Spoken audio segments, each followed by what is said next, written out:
अस्सलाम वालेकुम जी। ठंड वाह ही आ गई है। अपना भाई साहब भी कोल ने ते सिर ते वाल आ जोड़े ने रखे ही कोई नहीं। अजे बस सानू ये दसना चाहते हैं कि जनाब जिन्हों के वाल झड़न डे ने सब तो वधिया तरीन तरीकाकार की है। जिन्हों के सिर के वाल झड़ते ने पे सिकड़ी है सिर दे विच वो भाई जी अपनी टिंड कराओ।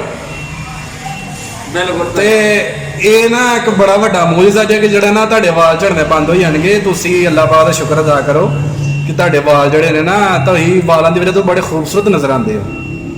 तो वाल ना होन ते कदी शीशे सामने वेखो ना तो तुहानू सिर्फ चिट्टा झाटा ही नजर आए, होर कक्ख नहीं नजर आना। हाँ ते सारे भाइयों को गुजारिश है टिंड कराओ। सर्दी का मौसम है तो टोपियां पा लवो, डरो झको ना, जो काम करना घर हड़ो, टेंशन कोई नहीं है। अस्सलाम वालेकुम जी। फानी बाबा सियालकोट की दोबारा तुहाडी खिदमत हाज़र है। सब मैं जनाब अपने वहीद भाई के चैनल पर वीडियो पा रहा वा तो वहीद भाई मेरे नाल ने। लोगों को बड़ा रुपया रज के रुपया लखां वाले भी रोंदे ने तो कखां वाले भी रोंदे ने। तो अलहमदुल्ला ही बड़े राजी हाँ, बड़े खुश हाँ। यारां दे यार ते भरावां दे भरा हाँ। ते रब का बड़ा शुक्र है जनाब, अल्लाह पाक सोहना वक्त गुजारन दिया दा। पता नहीं किहड़ी घड़ी आनी है तो किधरों आवाज पाई जानी है जनाब पहुंच जाओ अपने टिब्बे वाले कब्रिस्तान।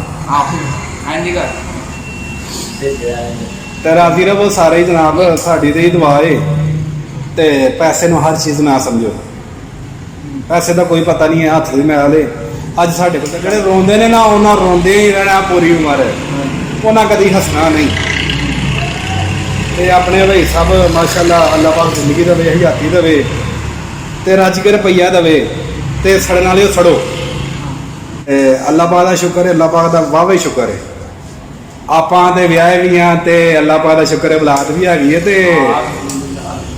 तो जनाब बंदे माड़े नहीं, आप मुछ भी रखी है, मशूक भी रखी है, तो मशूक भी माशाअल्लाह मशूक रखी है। तो गल्लां होंदियां सीधियां एवं जाके ना किसी के कोल जाके ना कि तू यह गल करनी है, मैं तेरे सवाल कर लिया तो तू जवाब देना ही, उस तरह कोई सवाल ना करी तो ना मैं कुछ जवाब देना ही। ये मामला तो नहीं करी दे, आप सीधा ठोकी दा, दुक्की तिक्की नहीं मारी दी, सीधा यक्का मारी दा। अगले को पता भी लगे कि यक्का वजह तो भी हुक्मां दा।